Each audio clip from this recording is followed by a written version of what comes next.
একদা রাত্রে হযরত খাদিজা রাদিয়াল্লাহু তাআলা আনহা একটি খুবই আশ্চর্য রকম স্বপ্ন দেখলেন। তিনি দেখলেন নির্মল আকাশে পূর্ণিমার চন্দ্রমুখ উজ্জ্বল করে হাসতেছে।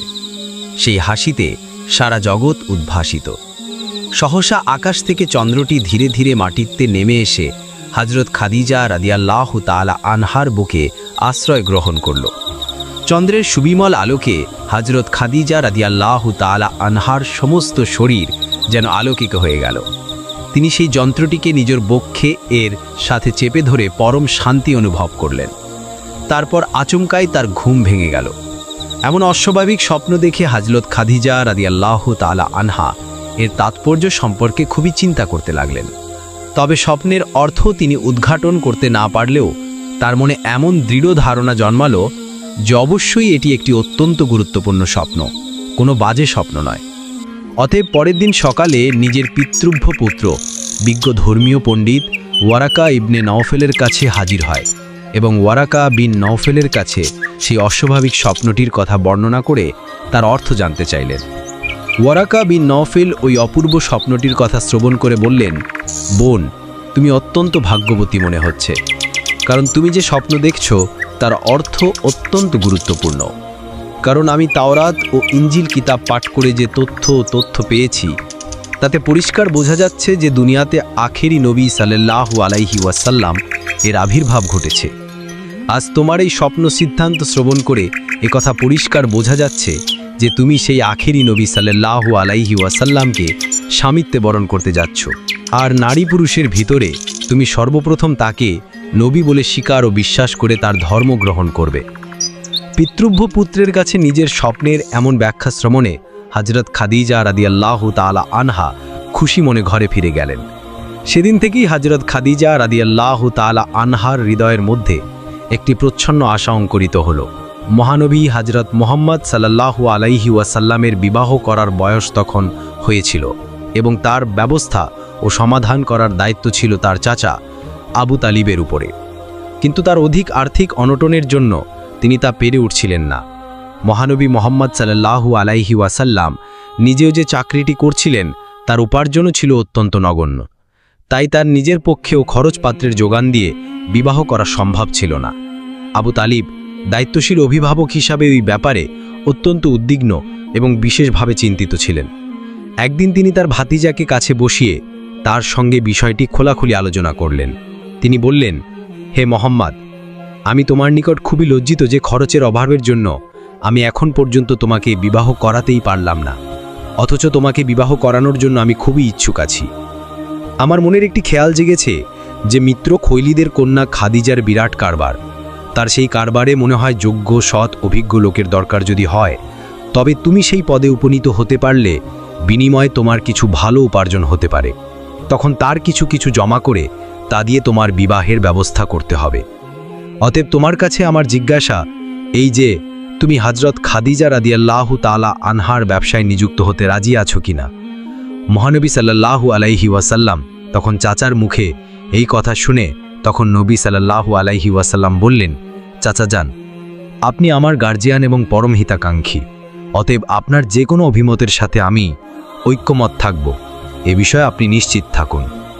ওদিকে হযরত খাদিজা রাদিয়াল্লাহু তাআলা আনহা যেহেতু মহানবী হযরত মুহাম্মদ সাল্লাল্লাহু আলাইহি ওয়াসাল্লামের প্রজ্ঞা ও যোগ্যতার খবর শুনতে পেয়েছিলেন, তাই এরই মধ্যে হযরত খাদিজা রাদিয়াল্লাহু তাআলা আনহা একদিন মহানবী হযরত মুহাম্মদ সাল্লাল্লাহু আলাইহি ওয়াসাল্লামের নিকটে লোকদের মাধ্যমে তাকে ব্যবসায় নিযুক্ত করার প্রস্তাব প্রেরণ করলেন। মহানবী হযরত মুহাম্মদ সাল্লাল্লাহু আলাইহি ওয়াসাল্লাম এ বিষয়ে নিজের চাচা আবু তালিবের সঙ্গে আলোচনা করে তারপর সেই লোকটিকে জানিয়ে দিলেন যে এই সম্পর্কে তিনি রাজি আছেন। কয়েকদিনের ভিতরে হযরত খাদিজা রাদিয়াল্লাহু তাআলা আনহা অনেক টাকা পয়সা ও ব্যবসার পণ্য দিয়ে মহানবী হযরত মুহাম্মদ সাল্লাল্লাহু আলাইহি ওয়াসাল্লামকে ব্যবসার উপলক্ষে সিরিয়ায় পাঠালেন। হযরত খাদিজা রাদিয়াল্লাহু তাআলা আনহা মহানবী হযরত মুহাম্মদ সাল্লাল্লাহু আলাইহি ওয়াসাল্লামকে কাজের সাহায্য ও তার সেবা যত্ন করার জন্য তার মাইশেরা নামক একজন বিশ্বস্ত ও সুদক্ষ কৃতদাসকে আর খুজাইমা নামক একজন কর্মদক্ষ আত্মীয়কে তার সাথেই পাঠালেন। তিনি তাদেরকে বলে দিলেন যে তোমরা উভয় তার সেবা যত্ন করবে, তার আদেশ ও উপদেশ মেনে চলবে এবং সদা সর্বদা তার সুবিধা এবং অসুবিধার দিকে খেয়াল রাখবে।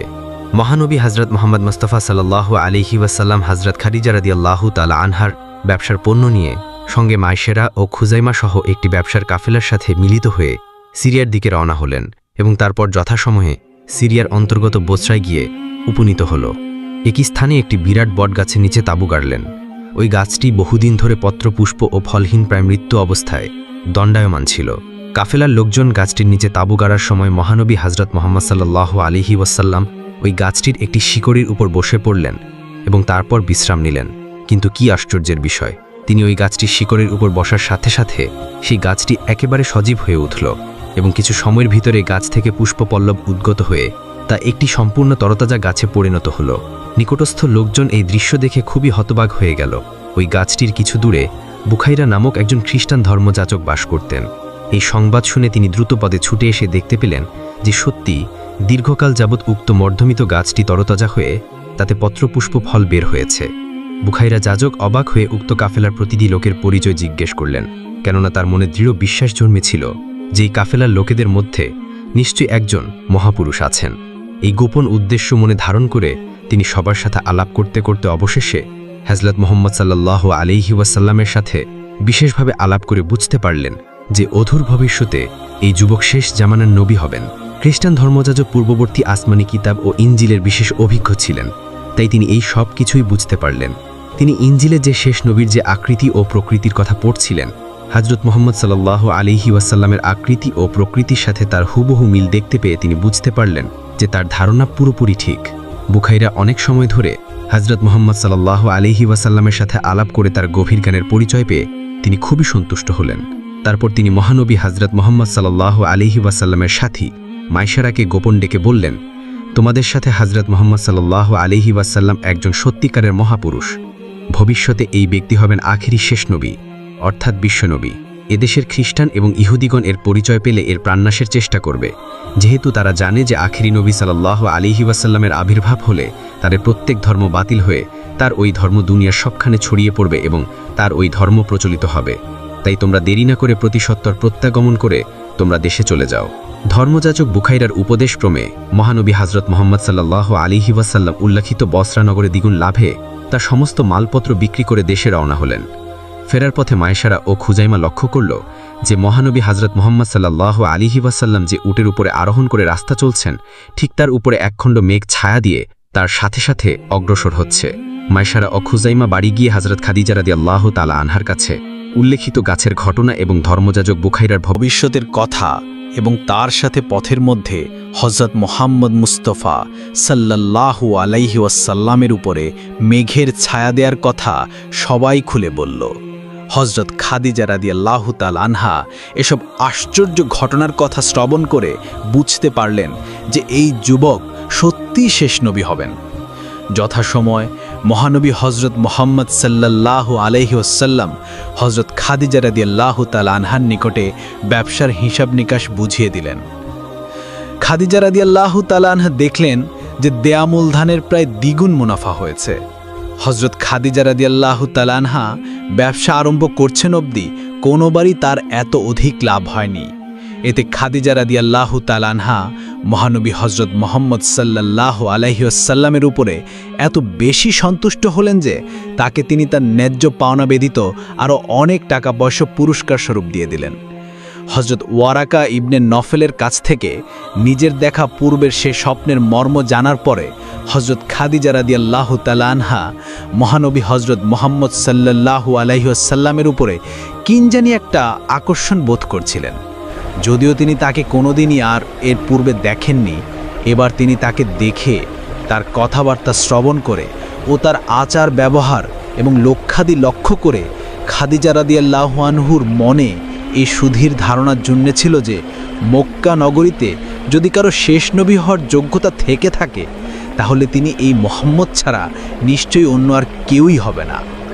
হযরত খাদিজা রাদিয়াল্লাহু তাআলা আনহা নিজে খুব বিদুষী, বিচক্ষণ, বুদ্ধিমতী ও দূরদৃষ্টি সম্পন্ন মহিলা ছিলেন বলেই তিনি হযরত রাসূল কারীম সাল্লাল্লাহু আলাইহি ওয়াসাল্লামের অপূর্ব সত্যতা, বিশ্বস্ততা, আমানতদারি, বিনয়, নম্রতা এবং তার ব্যক্তিত্ব, সচ্চরিত্রতা এবং ন্যায়নিষ্ঠতা এসব দেখে তার উপর অধিকতর আকৃষ্ট হয়ে পড়েন। তিনি যেন তার উপর কেমন একটা হৃদয়ে টান অনুভব করতে লাগলেন।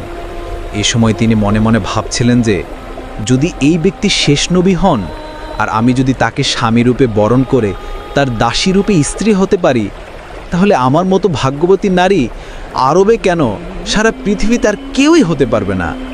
হজরত মুহাম্মদ সাল্লাল্লাহু আলাইহি ওয়াসাল্লাম পরম নিষ্ঠা ও সত্যতার সাথে খাদিজা রাদিয়াল্লাহু তাআলা আনহার ব্যবসাক্রান্ত কর্মে সহযোগিতা দিয়ে যেতে লাগলেন।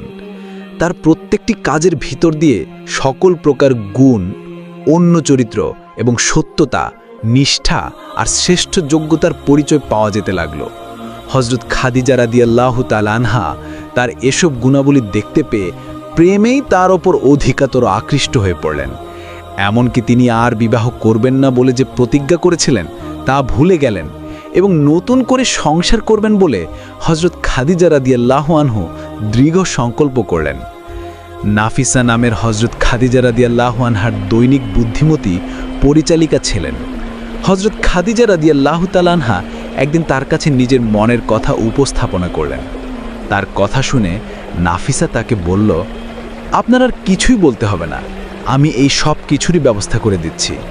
তারপর একদিন নাফিসা মহানবী হজরত মুহাম্মদ সাল্লাল্লাহু আলাইহি ওয়াসাল্লামের কাছে উপস্থিত হয়ে প্রথমত ব্যবসা সম্পর্কিত আলাপ আলোচনা করে তারপর কথায় কথায় হজরত নবী করিম সাল্লাল্লাহু আলাইহি ওয়াসাল্লামকে এখনও তার বিবাহ না করার কারণ জিজ্ঞেস করলেন।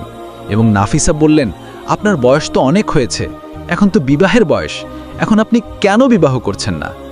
নাফিসার কথা শুনে নবী করিম সাল্লাল্লাহু আলাইহি ওয়াসাল্লাম বললেন, আপনি অবশ্যই আমার আর্থিকের বিষয়ে অবগত আছেন, আপনাকে আর নতুন করে জানানোর কিছুই নেই।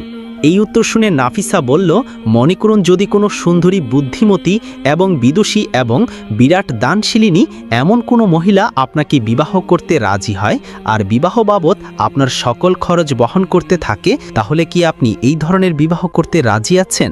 হজরত মুহাম্মদ সাল্লাল্লাহু আলাইহি ওয়াসাল্লাম জিজ্ঞেস করলেন, কে এমন মহিলা যে আমার জন্য এত কিছু করতে প্রস্তুত হবে? রাসূল আকরাম সাল্লাল্লাহু আলাইহি ওয়াসাল্লামের এই কথা শুনে তখন নাফিসা বললেন, সেটা তার বাবার কথা, তা আপনার নয়, আপনি কেবল আপনার মতামতের কথা আমাকে বলুন। তখন হজরত নবী করিম সাল্লাল্লাহু আলাইহি ওয়াসাল্লাম বললেন, এমন মহিলার পরিচয়টা জানতে পারি কি?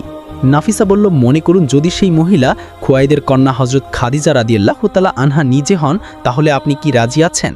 মহানবী হজরত মুহাম্মদ সাল্লাল্লাহু আলাইহি ওয়াসাল্লাম বললেন, এটা তো আমার জন্য পরম সৌভাগ্যের কথা, তবে এই ব্যাপারে আমার চূড়ান্ত মতামত নির্ভর করে আমার চাচা আবু তালিবের উপর।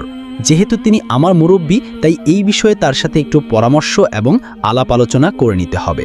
নাফিসা বলল, হ্যাঁ তা তো অবশ্যই, তা তো করাই উচিত, তবে তা আপনার নিজের ব্যাপার বলে আপনার চাচার সাথে এই বিষয়ে আলোচনা করতে আপনার কিছুটা সংকোচ হতে পারে।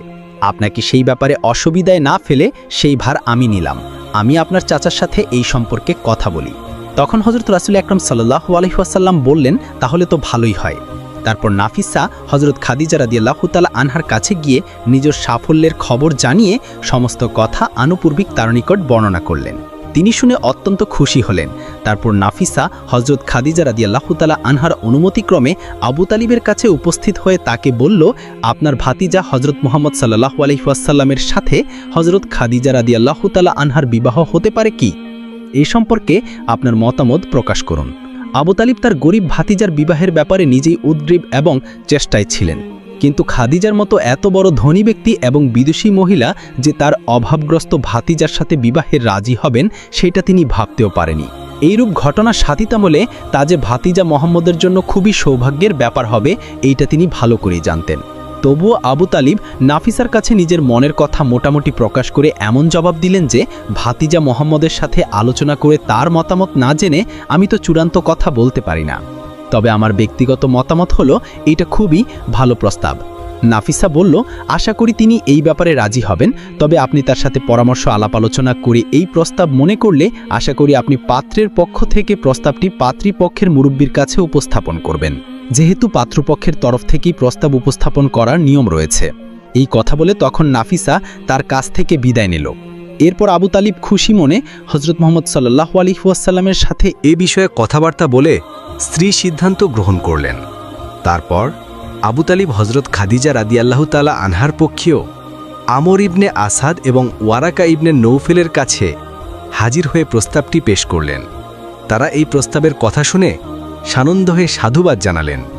আবু তালিব নিজেই খাদিজার পক্ষীয় ওই দুই ব্যক্তির সাথে বিবাহের সকল শর্তাদি এবং দিন তারিখ নির্দিষ্ট করে ফেললেন। এ সময় মহানবী হজরত মোহাম্মদ সাল্লাল্লাহু আলাইহি ওয়াসাল্লামের বয়স ছিল 25 বছর এবং হজরত খাদিজা রাদিয়াল্লাহু তাআলা আনহার বয়স ছিল 40 বছর। পাত্র ও পাত্রীর এই বয়স সম্পর্কে আবু তালিব যে চিন্তা করেননি তা নয়, কিন্তু হজরত খাদিজা রাদিয়াল্লাহু তাআলা আনহার মতো সর্বগুণ সম্পন্ন এবং সুন্দরী ও দানশীল এরকম মেয়ে আর পাওয়া যাবে না। তাই বিবাহের বেলায় এরকম সামান্য একটি কারণ মোটেই ধরার নয়। মহাবিজ্ঞ আবু তালেব তা ভালো করেই জানতেন। বিবাহের তারিখ ঠিক হয়েছিল 10 রবিউল আউয়াল। নির্ধারিত সময়ে মহানবী হজরত মোহাম্মদ সাল্লাল্লাহু আলাইহি ওয়াসাল্লামের পক্ষ থেকে আবু তালিব, হজরত আমির হামজা এবং হজরত আব্বাস রাদিয়াল্লাহু তাআলা আনহু, আরও কতিপয় গণ্যমান্য ব্যক্তি ও আত্মীয় স্বজন, আর হজরত খাদিজা রাদিয়াল্লাহু তাআলা আনহার পক্ষে তার চাচা আমর ইবনে আসাদ এবং ওয়ারাকা ইবনে নৌফেল এবং আরও কিছু সংখ্যক গণ্যমান্য লোক ও আত্মীয় স্বজন হজরত খাদিজা রাদিয়াল্লাহু তাআলা আনহার বাড়িতে হাজির হয়ে এবং তার বাড়িতেই বিবাহ সম্পন্ন করে দিলেন। বিবাহ অনুষ্ঠানে মহানবী হজরত মোহাম্মদ সাল্লাল্লাহু আলাইহি ওয়াসাল্লামের চাচা এবং অভিভাবক আবু তালিব উঠে দাঁড়িয়ে একটি সংক্ষিপ্ত ভাষণ দিলেন। তিনি উপস্থিত ব্যক্তিদেরকে লক্ষ্য করে বললেন, সকল প্রশংসা সেই মহান আল্লাহ পাক রাব্বুল আলামিনের, যিনি আমাদের মহামান্য নবী হজরত ইব্রাহিম আলাইহিসসালামের বংশে জন্মগ্রহণ করার সৌভাগ্য দান করেছেন, আর কাবাঘর রক্ষণাবেক্ষণের সৌভাগ্য দান করেছেন এবং সম্মানিত করেছেন। তারপর আমি আপনাদেরকে বলতে চাই যে আমার ভাতিজা হজরত মোহাম্মদ সাল্লাল্লাহু আলাইহি ওয়াসাল্লাম অর্থের দিক দিয়ে নিঃস্ব হলেও সে সর্বগুণে গুণান্বিত যুবক। তখন আবু তালিব আরও বললেন, একথা আমি খুব গর্বের সাথে উচ্চারণ করছি। আমার দৃঢ় বিশ্বাস যে আরবের প্রতিটি লোকই আমার কথা সমর্থন করবে। আর আমার বধূমাতা খাদিজা পরম সুন্দরী, যথেষ্ট বিদুষী এবং অতুলনীয়, এবং তিনি অনেক ধন সম্পদের মালিক হয়েও যে আমার নিরক্ষর ও নিঃস্ব ভাতিজা হজরত মোহাম্মদ সাল্লাল্লাহু আলাইহি ওয়াসাল্লামকে স্বামী হিসেবে বরণ করতে রাজি হয়েছেন, তাতে তার সূক্ষ্ম জ্ঞান ও বিচক্ষণতার পরিচয় পাওয়া যাচ্ছে। সেই বুদ্ধিমান মহিলার পরিচয় প্রদান করে আমাদের প্রশংসাই করেছেন। সবশেষে আমি সর্বান্তঃকরণে এই সদ্য শুভ নবদাম্পত্যের দাম্পত্য পারিবারিক জীবনে স্থায়ী সুখশান্তি কামনা করেই আমার বক্তব্য শেষ করছি। আবু তালিব এই বলে ভাষণ প্রদান করেন। তারপর হজরত খাদিজা রাদিয়াল্লাহু তাআলা আনহার পক্ষ থেকে পিতৃপুত্র ওয়ারাকা ইবনে নৌফেল দাঁড়িয়ে উপস্থিত জনতাকে লক্ষ্য করে তিনিও একটি ভাষণ প্রদান করলেন। তিনি বললেন, প্রশংসা সেই আল্লাহর, যিনি আমাদেরকে সমগ্র আরবের মধ্যে শ্রেষ্ঠ সন্তানদের অধিকারী করেছেন বংশগৌরবে। হজরত মোহাম্মদ সাল্লাল্লাহু আলাইহি ওয়াসাল্লাম ও খাদিজা রাদিয়াল্লাহু তাআলা আনহা কেউ কারো চেয়ে কম নয়। তাদের উভয়ের পূর্বপুরুষ কয়েক ধাপ এগিয়ে একই ব্যক্তি ছিলেন। আজ আবার দুটি বংশের মধ্যে নতুন সম্পর্ক গড়ে উঠল। আমারও দৃঢ় বিশ্বাস এই যে এই বিবাহে সম্মতি দান করে আমরা কেউই ভুল করিনি, বরং উভয় পক্ষই সাফল্য অর্জন করেছি এবং লাভবান হয়েছি। আমাদের বংশগৌরবের চেয়ে হাশিমিদের বংশমর্যাদা অনেক ঊর্ধ্বে, তা স্বীকার করতে আমাদের কোনো দ্বিধাদ্বন্দ্ব নেই। সেই হিসেবে খাদিজা রাদিয়াল্লাহু তাআলা আনহা মহানবী হজরত মোহাম্মদ সাল্লাল্লাহু আলাইহি ওয়াসাল্লামকে স্বামিত্ব বরণ করে যে আমাদের সম্মান বৃদ্ধি করেছেন তা নয়, বরং সে অত্যন্ত বুদ্ধিমত্তার পরিচয় দিয়েছেন। কেননা হজরত মোহাম্মদ মুস্তাফা সাল্লাল্লাহু আলাইহি ওয়াসাল্লামের মতো জ্ঞানী, সৎচরিত্র এবং সত্যবাদী যুবক সারা আরবে যে আর দ্বিতীয় কেউ নেই, তা আরবের প্রতিটি লোকই এক বাক্যে স্বীকার করবে। তিনি আরও বললেন, উপস্থিত পুরুষ ভদ্র মহোদয়গণ, আমি আপনাদের সবার সম্মুখে মহানবী হজরত মোহাম্মদ সাল্লাল্লাহু আলাইহি ওয়াসাল্লাম ইবনে আবদুল্লাহর হাতে খাদিজা বিনতে খুয়াইলিদকে শুভ পরিণয় সূত্রে আবদ্ধ করে দিলাম। আমি মহান আল্লাহ পাকের দরবারে দোয়া জানাচ্ছি যে আমাদের এই পাত্রপাত্রী নির্বাচন সার্থক হোক, আর এই নবদম্পত্যের জীবন সার্থক ও শান্তি সুখে ধন্য হয়ে উঠুক। মহানবী হজরত মোহাম্মদ সাল্লাল্লাহু আলাইহি ওয়াসাল্লামের সাথে হজরত খাদিজা রাদিয়াল্লাহু তাআলা আনহার এই বিবাহের ফলাফল সত্যি সত্যি মধুর এবং শান্তিময় হয়েছিল। দাম্পত্য জীবনে তাদের মতো সুখী দাম্পত্য পৃথিবীতে আর অন্য কেউই হয়নি। বিবাহের পর হজরত খাদিজা রাদিয়াল্লাহু তাআলা আনহা আবু তালিবকে এত অধিক পরিমাণে আর্থিক সাহায্য দান করেছিলেন যে তা দিয়ে ব্যবসা বাণিজ্য করে তিনি পরবর্তী জীবন অত্যন্ত সুখে এবং স্বাচ্ছন্দ্যে অতিবাহিত করেছিলেন। বিবাহের পর হজরত খাদিজাতুল কুবরা রাদিয়াল্লাহু তাআলা আনহা তার প্রচুর ধন সম্পদের সমস্তই স্বামী হজরত মুহাম্মদ সাল্লাল্লাহু আলাইহি ওয়াসাল্লামের হাতে তুলে দিলেন এবং খাদিজা রাদিয়াল্লাহু তাআলা আনহা আরও বললেন, আমার এই ধন সম্পদের একমাত্র মালিক হচ্ছেন আপনি এই ধন সম্পদ এখন যেমন করে ইচ্ছা ব্যবহার ও খরচ করতে পারেন। মহানবী হজরত মুহাম্মদ সাল্লাল্লাহু আলাইহি ওয়াসাল্লাম কোনোদিনই এই ধন সম্পদের প্রতি আকৃষ্ট ছিলেন না। তিনি যে উদ্দেশ্য সাধন করতে দুনিয়ায় এসেছিলেন, ধন সম্পদ তার অন্তরায়। সুতরাং তিনি স্ত্রী হজরত খাদিজাতুল কুবরা রাদিয়াল্লাহু তাআলা আনহার ধন সম্পদ দুই হাতে গরিব দুঃখীদের মাঝে বিতরণ করে দিলেন। হজরত খাদিজাতুল কুবরা রাদিয়াল্লাহু তাআলা আনহা এতে কোনো রকম অসন্তোষ প্রকাশ করেনি, বরং তিনি খুবই খুশি হলেন। মহানবী হজরত মুহাম্মদ সাল্লাল্লাহু আলাইহি ওয়াসাল্লাম এবং তার স্ত্রী হজরত খাদিজাতুল কুবরা রাদিয়াল্লাহু তাআলা আনহার পারিবারিক জীবনে কোনোদিন সামান্যমাত্র মনোমালিন্য কিংবা কলহের সৃষ্টি হয়নি। চিরসুখ ও আবিল শান্তির মধ্যে অতিবাহিত হয়েছিল তাদের পারিবারিক জীবন। প্রিয় দর্শক, এটাই ছিল হজরত মুহাম্মদ সাল্লাল্লাহু আলাইহি ওয়াসাল্লামের সাথে হজরত খাদিজা রাদিয়াল্লাহু তাআলা আনহার বিবাহের ঘটনা। এই ঘটনাটি যদি আপনাদের কাছে ভালো লেগে থাকে তাহলে অবশ্যই ভিডিওটিতে একটি লাইক দিয়ে আমাদের এই চ্যানেলটি সাবস্ক্রাইব করে দিবেন। আপনাদের মূল্যবান মতামত জানানোর জন্য অবশ্যই আমাদেরকে কমেন্ট করে জানিয়ে দিবেন। দেখা হচ্ছে পরবর্তী ভিডিওতে। সে পর্যন্ত আল্লাহ পাক রব্বুল আলামিন আপনাদের সকলকে ভালো রাখুন, সুস্থ থাকুন। আল্লাহ হাফেজ।